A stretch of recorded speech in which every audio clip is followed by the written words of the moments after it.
अस्सलाम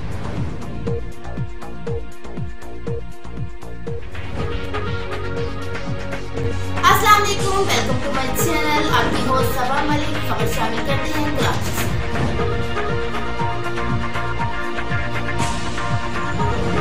आप देख रहे हैं मिशन न्यूज़, पाकिस्तान की आवाज़।